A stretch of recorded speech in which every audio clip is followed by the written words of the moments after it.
Okay, let's get to quiet, attentive disciples. Even though I think this sutta actually is very interesting sutta, but here the emphasis on it with the quietly attentive disciples.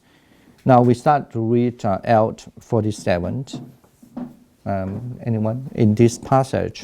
In this passage, a non-Buddhist wanderer who has noisy and over-talkative disciples receives the Buddha and repeats to him that he has heard that while other teachers lose disciples who are critical of them, the Buddha's disciples are quietly attentive, and even if they return to lay life, they remain respectful of the Buddha for practicing and praising such qualities as contentment.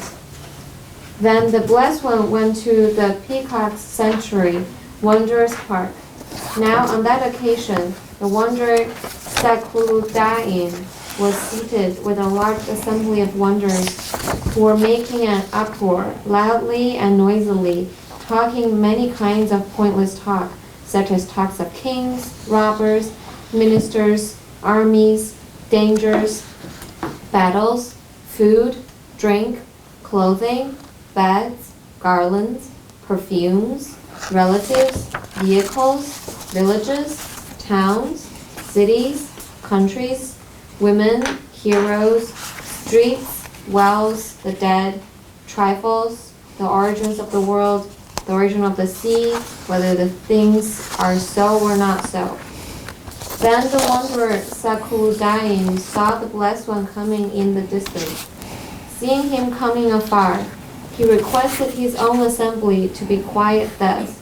Sirs, be quiet. Sirs, make no noise. Here comes the renunciant Gautama. This venerable one likes quiet and commends quiet. Perhaps if he finds our assembly a quiet one, he will think to join us. Then the wanderers became silent. The Blessed One went to the wanderer Sakuludain, who said to him, "Let the Venerable One come. We'll come to the Venerable One. It is long since the Venerable One found an opportunity to come here. Let the Venerable One be seated. The seat is ready." The Blessed One sat down on the seat made ready, and the wanderer Sakuludain took a low seat and sat down at one side. When he had done so, the Blessed One asked him, "Udain, for what discussion are you sitting together here now? And what was your discussion that was interrupted?" "Venerable Sir, let be the discussion for which we are now sitting together here. The Blessed One can well hear about it later. Venerable Sir, in recent days, when renunciants and Brahmins of various sects have been gathering together and sitting together in the debating hall, this topic has arisen. It is a gain for the people of Anga and Magadha that these renunciants and Brahmins, heads of orders, heads of groups, teachers of groups, well-known and famous founders of sects regarded by many saints, have to spend the rainy season at Rajagaha. Various sect leaders are mentioned by name, and then it is said that many of their disciples have left them after criticizing them. Okay, next one. And some say this renunciant Gautama is the head of an order, the head of a group, the teacher of a group, the well-known and famous founder of a sect regarded by many as a saint. He is honored, respected, revered, and venerated by his disciples, and his disciples live in dependence on him, honoring and respecting him. Once the renunciant Gautama was teaching his Dharma to the assembly of several hundred followers, and there a certain disciple of his cleared his throat. Thereupon one of his companions in the holy life nudged him with his knee to indicate, "Venerable One, be quiet, make no noise." The Blessed One the teacher is teaching us the Dharma. When a renunciant Gautama is teaching the Dharma to an assembly of several hundred followers, on that occasion there is no sound of his disciples coughing or clearing their throat. For them, that large assembly is poised as expectancy. Let us hear the Dhamma. I think there's a typo. Yeah. Let us hear the Dhamma. The Dhamma, the Blessed One, is about to teach. Just as though a man were at a crossroads pressing out pure honey and a large group of people were poised in expectancy, so too when a renunciant Gautama is teaching the Dhamma to an assembly of several hundred followers, on that occasion there is no sound of his disciples coughing or clearing their throat. For then that large assembly is poised in expectancy. Let us hear the Dhamma. The Blessed One is about to teach. Do you want to read one more paragraph? Or? Okay. And even though the disciples of his who fall out of with their companions in the holy life and abandon the training to return to the low life, even they praise the Blessed One and the Dharma and the community. They blame themselves instead of others, saying, "We were unlucky. We had little beneficial karma. For though we went forth into homelessness in such a well-proclaimed Dharma, we were unable to live in a perfect and pure holy life for the rest of our lives. Having become monastery attendants or lay followers, they undertake and observe the 5 precepts. Thus, the renunciant Gautama is honored, respected, revered, and venerated by his disciples, and his disciples live in dependence on him, honoring and respecting him." Okay, next one. Udayi, how many qualities do you see in me because of which my disciples honor, respect, revere, and venerate me, and live in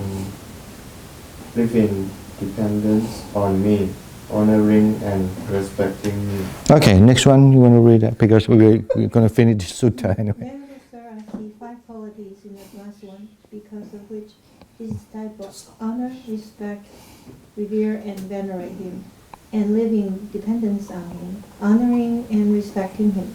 What are the 5? Venerable Sir, the Blessed One eats little and commends eating little. This I see as the first quality of the Blessed One, because of which his disciples honor, respect, revere, and venerate him, and live in dependence on him, honoring and respecting him. Venerable Sir, the Blessed One is content with any kind of robe and commends contentment with any kind of robe. The Blessed One is content with any kind of alms food and commends contentment with kind of alms food. The contentment with any kind of resting place.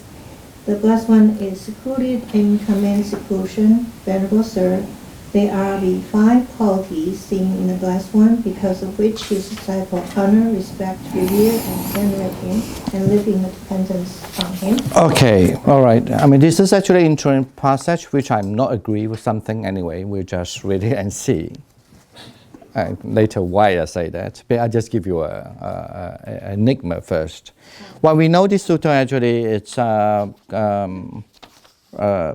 a Majjhima Nikaya called Maha Sakkuludayi Sutta, and it is also the sutta mentioned about the 6 famous teachers during the Buddha's time. Mm-hmm. And these 6 teachers holding different kind of view. I think 2 of them almost like become what we call now, they call the materialistic spirituality.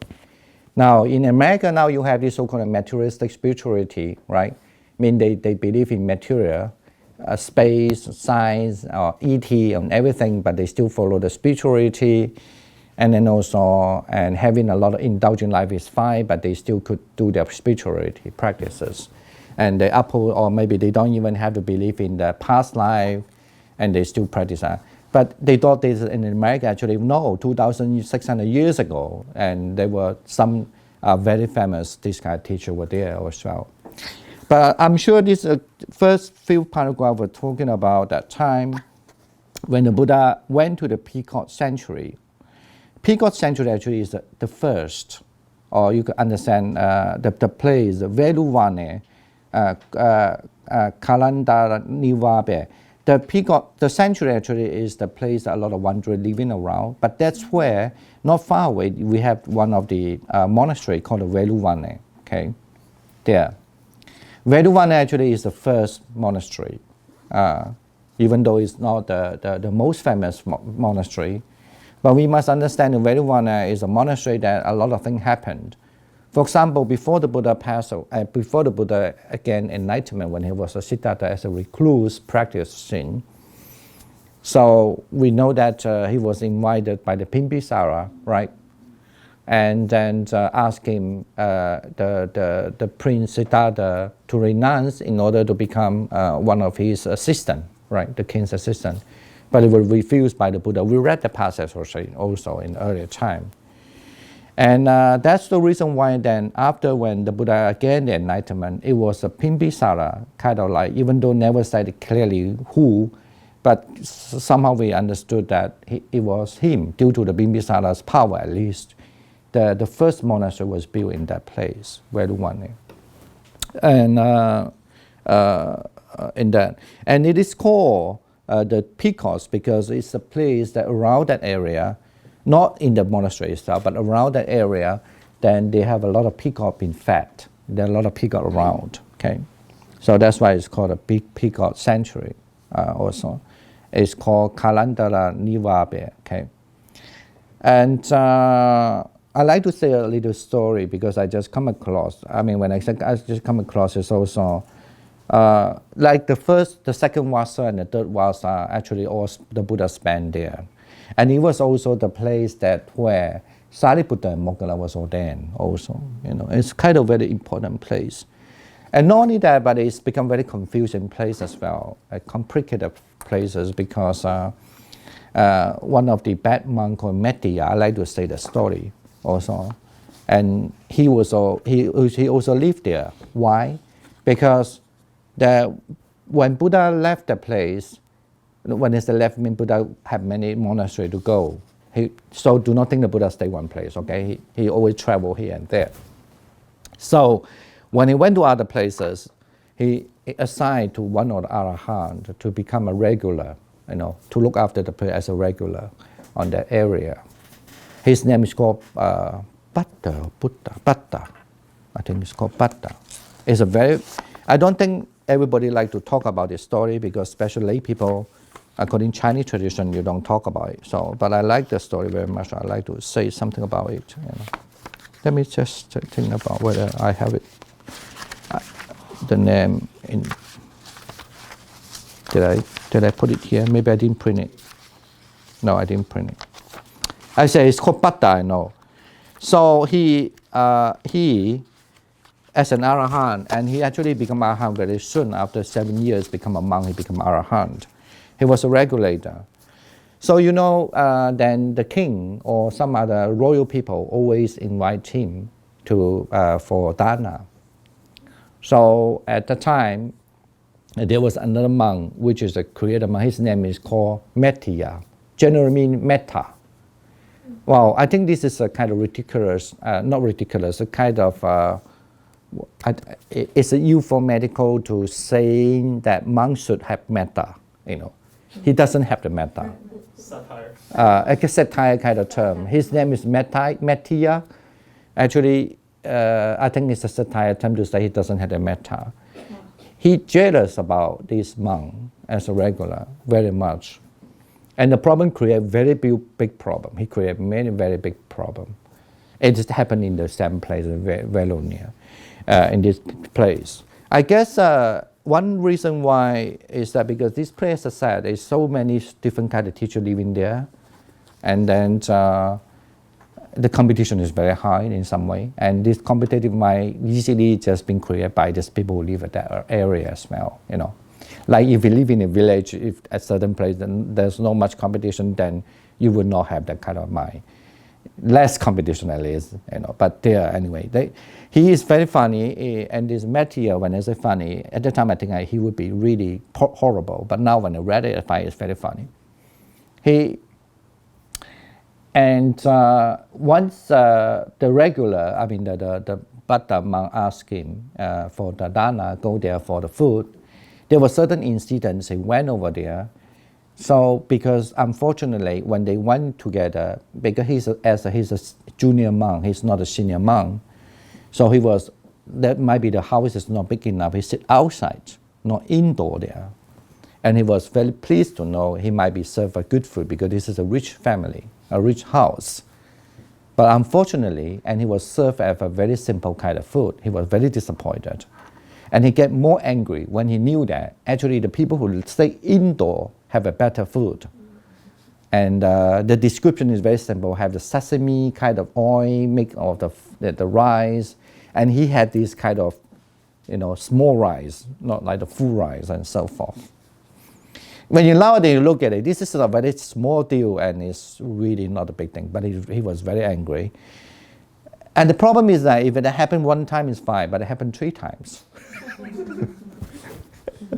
And then, according to some other Vinaya mentioned, there was a time when he went over the Buddha as a regular, asked him, to go to alms round. Sometimes the monk don't have to go, or monk have to go. But some people have to take care of the other monks also. So, and then you just go for alms round. When he go for alms round, he didn't get a good food. And he suspect that, suspect that the Buddha monk, as the head of the monk, you could say in that place, might be say something bad about him. That's why whenever he get the thing, he get known, he didn't get respect by the people there. He even one time asked the servant, why you give me this kind of thing? The servant said, it was not me, it was my master asked me to give you this thing. So that's why he thought he have evidence already. Might be the Arahant, as the Buddha Arahant, might, say something bad to him. I mean, this is a funny story. But the worst thing is not about this. He get angry. He first angry. He think that he didn't treat it equally. And the second thing, he didn't get what he want. So that, and he knew that he wanted to fame him. And at the same place, there was one incident he wanted to do that, is that he saw there was a goat on this area that having sex, the goat having sex. And he say, he found one of the way to kind of like to make that Buddha bad, Arahant bad. So he say, okay, this goat, the name is Buddha. And this, the goat, the female goat, his name is his sister. He used the name. And then he claimed and asked the other monk that those who love him. They can form a small group of people, and this small group of people like him also. And then he say, look at this. Now this Buddha, and then with that having a sex. And then then he have a very very craft-minded. So when he go back to the monastery, he asked his followers to tell people, Buddha, and then with the woman having sex, right? And then, of course, this is create a big, huge rumor. And then Buddha with the woman having sex. And then the people say, there's an old language and old culture will say, did you see? Yes, I see it. I see the Buddha and the woman having sex. But they didn't say it was goat, not a human, right? Mm-hmm.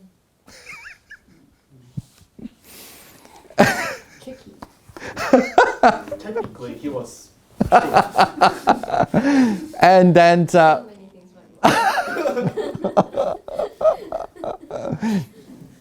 And then, of course, this has become a very big problem.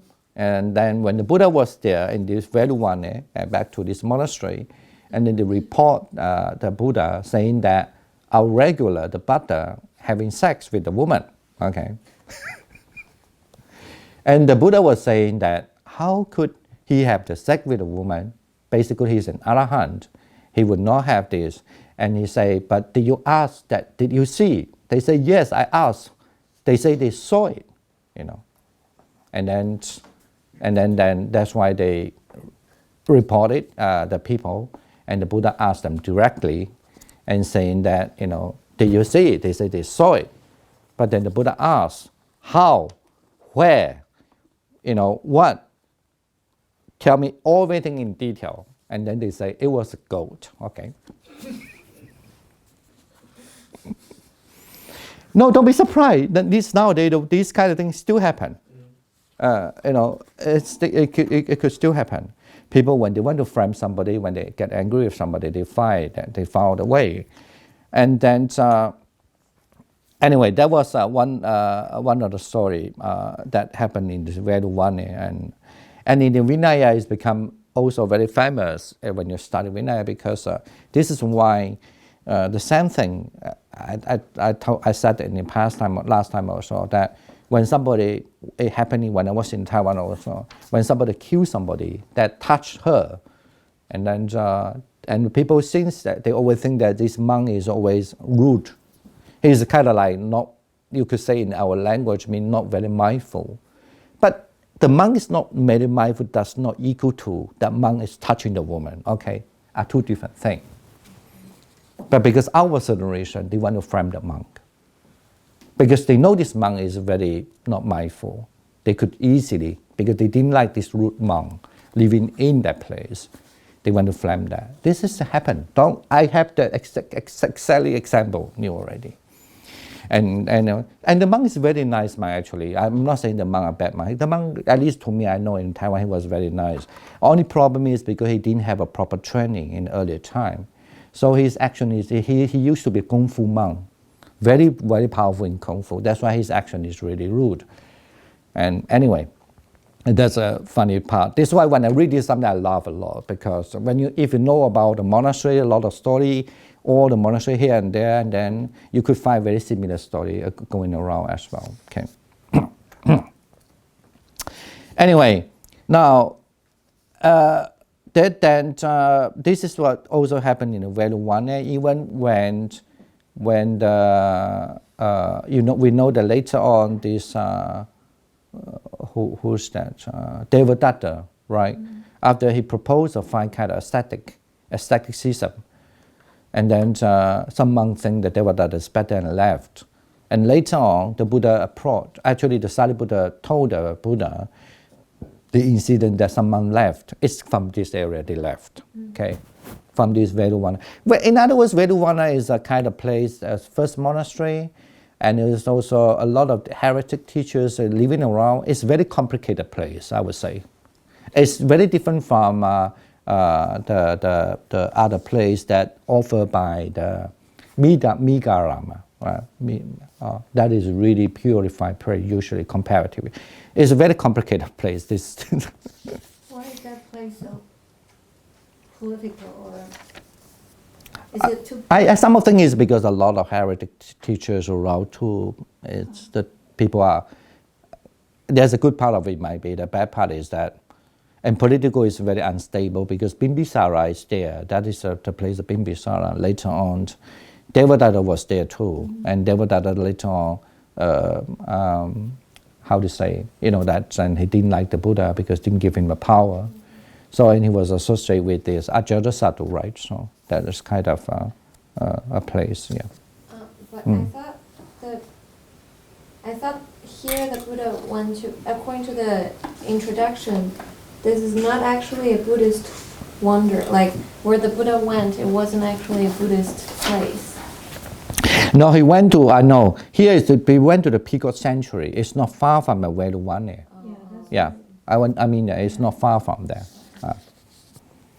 Okay, anyway. So apparently the whole area is very diverse. Yeah. And a lot of teachers. Varieties. A lot of varieties, yeah. And a lot of competitions, gossiping, everything. Gossip, yeah, a lot of things. A lot of talking. Yeah. Many. Yeah. 气论.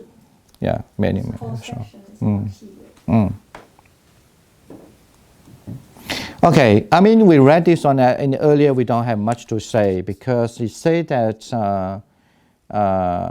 suddenly he know the Buddha doesn't like very noisy. That's why he asked the people very quiet, And then he report that to what the Buddha is about later on. But what I said I don't agree in the part is because here they say. Venerable Sir, in the last paragraph, right, he said, I see 5 qualities in the Blessed One because of which his disciple honor, respect, revere, and venerate him and live in the dependence on him. It said that other teachers, when the disciple left, they scold him and they were not very happy with the teacher, but except the Buddha's disciples, right? The Buddha's disciple, everybody loved him. Even they disrobe also and back as a home life, from the homeless to the home life, they still love the Buddha, right? And he say, that Udayi said that it's because he have this 5 kind of quality. I mean, this is from a sutta itself. There's nothing wrong, but the wrong is impression. The impression saying that mean actually because the Buddha have this 5 quality, that's why it's not true. Because in the sutta, the Buddha say, when you have this 5 quality, it not the people respect me not because I have this 5 quality. Okay. Is it, He say that the first quality he say, oh, because one eats little and command eating little. That I see the first quality, the blessed one, you know. And he say, but there are people who eat little than me. So, and he said, no, this is not the thing. And the second, I see the first quality because he, let me say, the second one is one. Yeah. And he said there are people even do not have anything, okay, and so forth, yeah.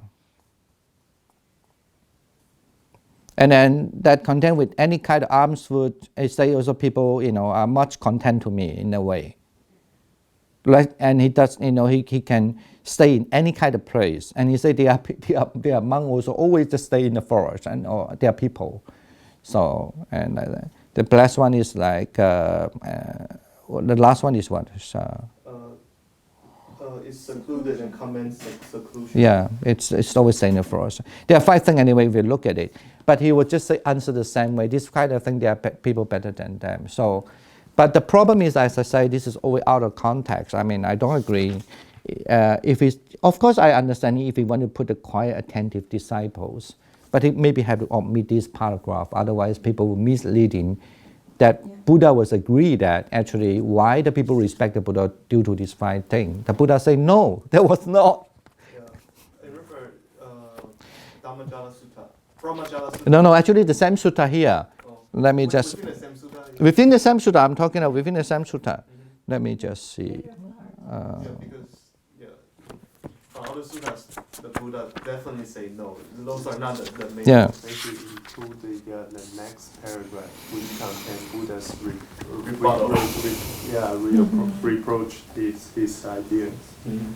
I think he said that even he go to the city, doesn't matter. I say that and just say, let me read that. Let me read the last one. I mean, to say, suppose Udayi, my disciple, honor, respect, reverence, and revered and revered me, and live in dependence on me, honoring, respecting me with the thought. The recluse Gotama is secluded and command seclusion. Now they are disciples of mine who are forest dwellers in remote resting place, who live withdraw in remote jungle thicket resting place and return to the midst of the Sangha once each half month for the recitation of Patimokkha. But I sometimes live surrounded by the bhikkhu and bhikkhunis, by men and women, lay followers, by kings and kings, ministers, by other secretaries and other disciples. So, and they say, thus, Udayi, it is not because of these 5 qualities that my disciples honor, respect, revere, and venerate me, and live in dependence on me, honoring and respecting me. So, understand?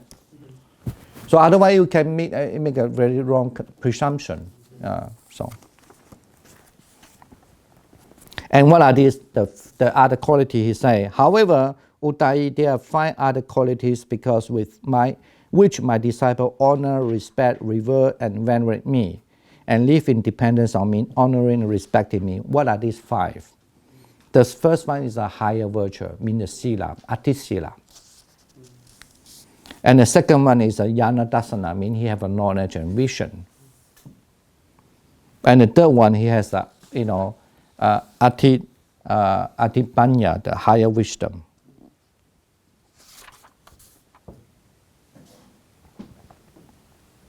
And the fourth one, because of he understands the Four Noble Truths.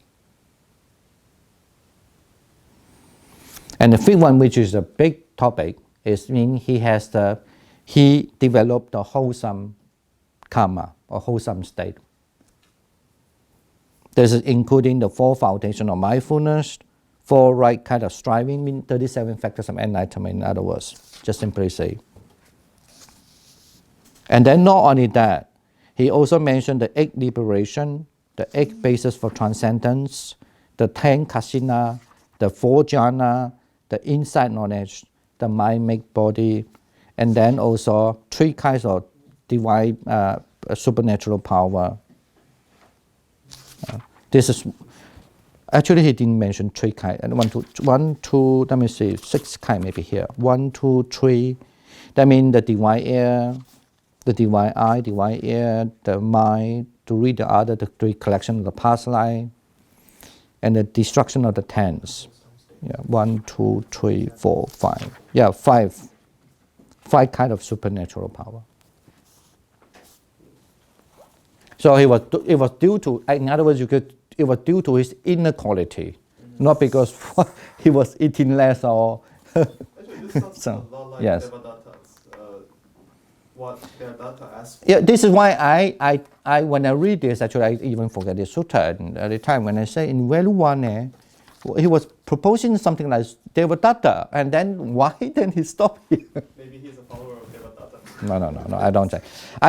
I understand the title. The title want to say quietly attentive disciple, but he could just simply put that away. No, not this 5, but otherwise you can misleading. You know. He could just simply say up there. You know. I don't know. Maybe at least just understand the Buddha was. To not, you know, the disciple also do not like to argue in some way also. Yeah. Yeah, that sounds almost like authoritarian, like almost. It sounds almost like he's like doing this really strict practice, and everyone should stay silent. Based on this guy's impression.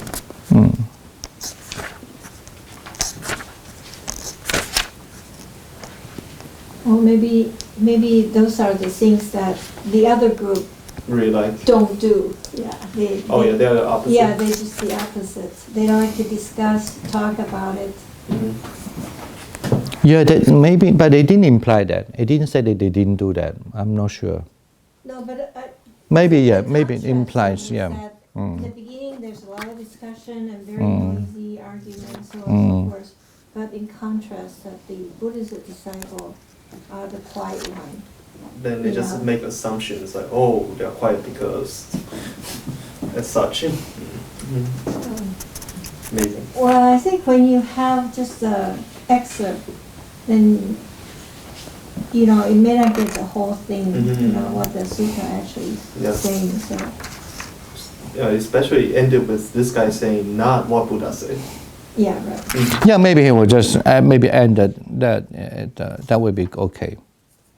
Because the Buddha did mention this. Say, however, Uddai, there are 5. No. This does Uddai. This is not because of these 5 qualities that my disciple honor. So at least you should add this paragraph there. You know.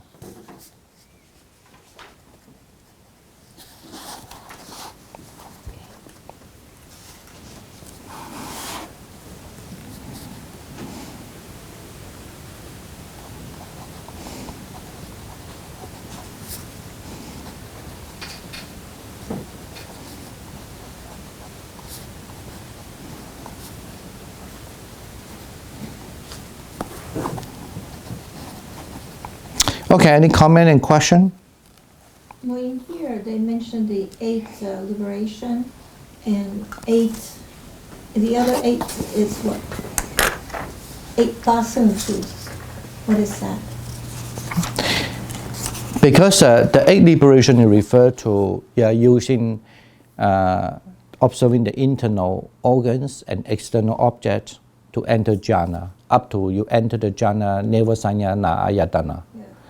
And then the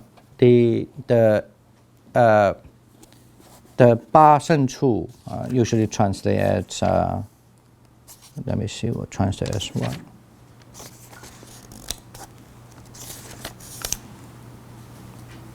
They say the 8 bases for transcendence.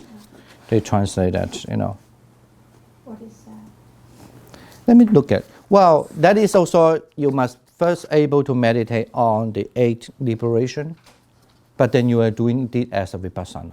Oh. Okay.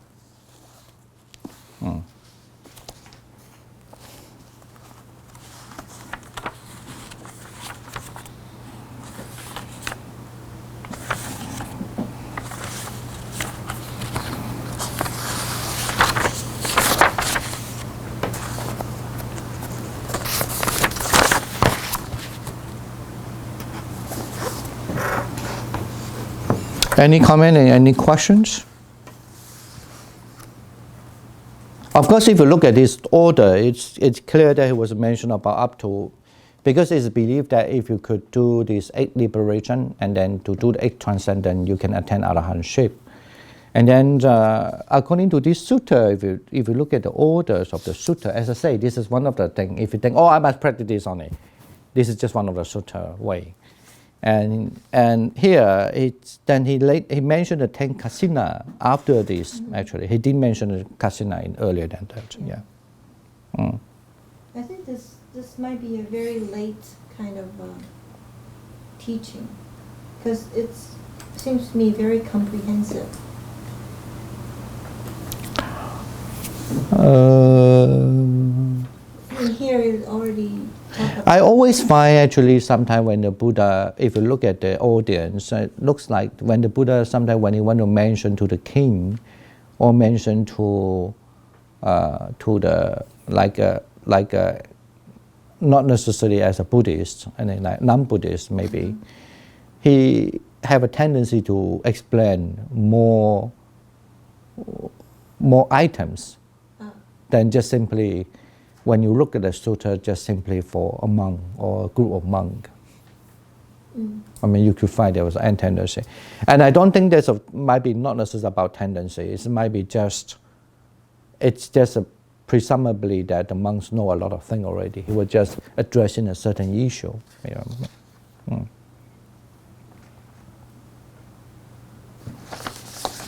the other question I have is, in the beginning, this wanderer's name is Sakuru Dayin, and but when Buddha addressed him, he called him the Dayin.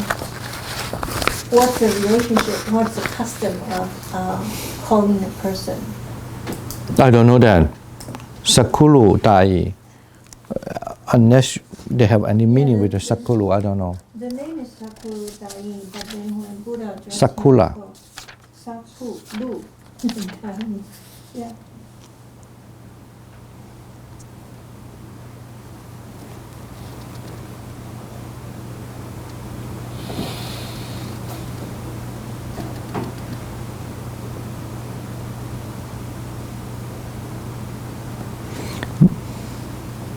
But it's a Sakura, no, I don't know. But maybe Udai is a name, I don't know. Usually, I'm not sure. Yeah. Sakura actually means, Sakura Udai means Sakura Udai. He's a Dhammadipa, mean people who wandering around. Yeah.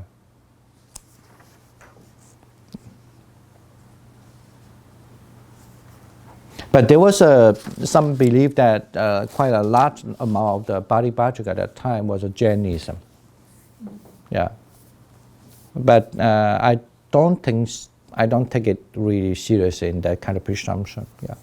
But if for sure some sutta, it's the Dhammadipa refer to Jainism, but I don't think that always refer to everyone. Dhammadipa is the term only for the Jain. Yeah.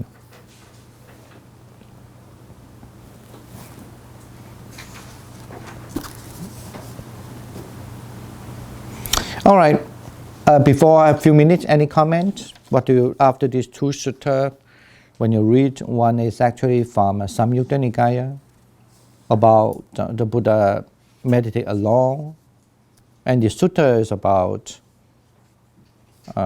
here try to emphasize a quietly attentive disciples. Meaning whenever the Buddha gives a speech, they really pay attentive. They don't even cough You know, I usually dislike a lot when you even go to hear the concert, people are just coughing a lot. And the worst thing is that the mobile phone, dun, dun, dun, dun, dun, dun, dun, dun. Imagine during the Buddha's time, people have a mobile phone. So,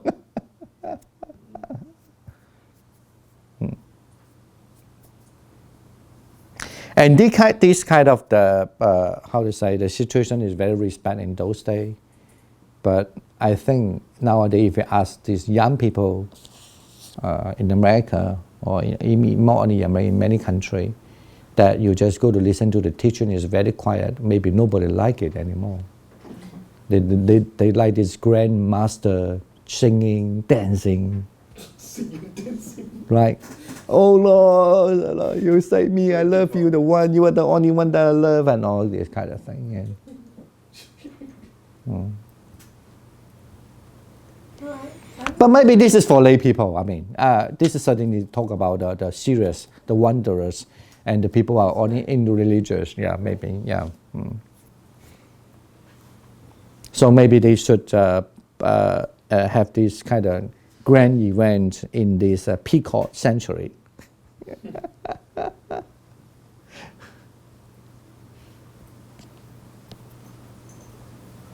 Last one, any comment after listen to this? I think what you're referring, maybe people nowadays, because of the social media and the television and the entertainment industry, people tend to look at the whoever teacher in a very way that they judge the celebrity, you know. So why do you have to judge celebrity? So they like to have the celebrity very charismatic, you know, attractive, that kind of things. Attention grabbing. Yeah. And I think they also always almost like superimpose their impression or what they are looking for into certain people, like what they did unto Buddha. They say, oh, Buddha. They also the fact that the Buddha's disciples are quiet, attentive, but they say, well, he's attentive because the Buddha doesn't eat that much. They're attentive because Buddha don't care about his clothes and this and that, and so it's almost like just like what we mentioned earlier, because there are so many Buddhist sutras, you can always pick and choose part of it and construct the picture you like. And make the impression that, oh, the Buddha, he's this and that, he's like the savior, he's I don't know. Like, you can always justify what you want unto them, and I think we need to be very careful whenever we read about those things. It's like, do we have any involvement of art? Do we want to superimpose our belief onto your own projection? Yeah, our prejudice or our bias into this study. That's me, maybe.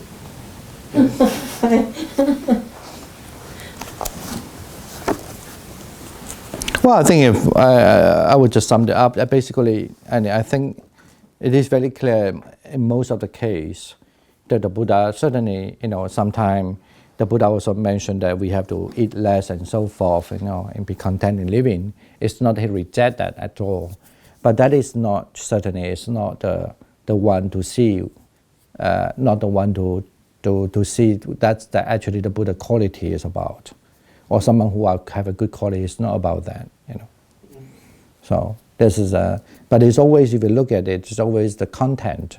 In other words, mean the practice, the internal understanding of the virtue, or the practice of kusala and akusala and all this. I mean, wholesome and unwholesome, the thing. Yeah. So, overeating or gluttony could be because the practice is not as sincere. So, in essence, the eating less is really more or less the consequences of having good practice. then you reduce the desire for the other kind. Maybe this is a relative sense, right? Yeah. But what do you mean by eating less? It's also a relative sense in that way. So you, But having a good virtue is not relative sense. But you say eating less is a relative sense. Some people only eat one meal a day. you say that one meal a day or one let's say one mantou, one of the bread a day. If they were born like that, they were young, they were trained like that. So that not necessarily to say that these people, because eating this kind of less, mean he's good virtue. No, I mean that's not what I'm saying. I'm saying once you start to practice and seriously practice, then eating becomes less important. So, like if the person before that is really enjoying food and love to eat the kinds of food, and when they start to practice more, then they have less interest. Not necessarily. If it depends on what you practice. If you're practicing, as in here, if you're talking about the practicing for as a layperson, so what is that to do with that? They still can have a good practice by their. I mean, then the content is about the practice. What kind of content you're talking about the practice here? I don't know. Yeah, if we say just general mean practice means somebody is good in practice, but if it's just somebody who are a lay person, here certainly, even just for one of the big subjects about sexuality, right? That certainly sexuality is to a monkhood is bigger subject than the eating, right? But there's, you can argue that because of having sex, having sexuality activities mean he cannot practice well. But I mean, the practice depends on content. What you're talking about, which type of practice you're in, what content, right? The same thing about eating. Otherwise, I think people still have a romantic idea about the eating way.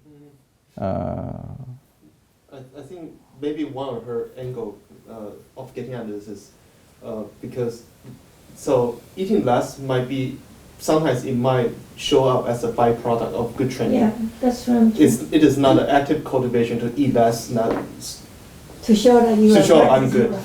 Yeah. No, but if you look at if according to the Buddhist text, the Buddha asks us, it's important sometime, or even during your practice time, that eat less. I mean, this is matanyu. Actually, the word is not less, mean eat knowing it, with knowing it. Patan, matanyu, basically mean you eat, sensibly, So, but the Buddha never say eat how many, or how much, or how many, and that's, I think I remember in the sutta we read once about Angulimala, I think so. I don't know what it is in the sutta or in the commentary. He eat a lot. He's a big guy, and people didn't like him also because he was a murderer, not only, and he eat a lot. And he attained Arahant also. I mean, the relative sense is, certainly is not mean he eat a lot become Arahant. But I want to say to other people think he still eat a lot. So please understand that part. I want to say is that we have to, it's a relative sense, But certainly he's not become guttery, like, he doesn't have a, he knows his, so the word is always means eat sensibly, But the amount, how big the sensibly is, everyone is different.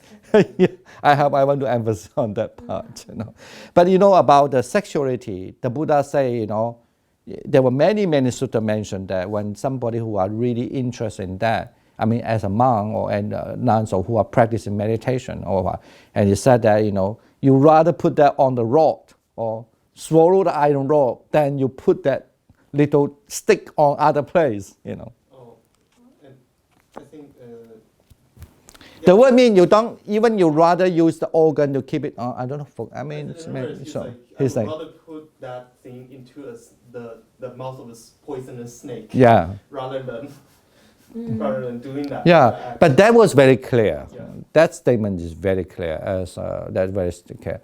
But the eating stuff is not that actually, as people are thinking as such a way. Mean he must eat less. No, This is what I'm saying.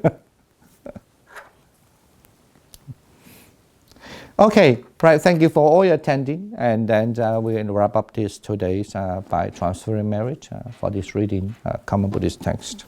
Yeah.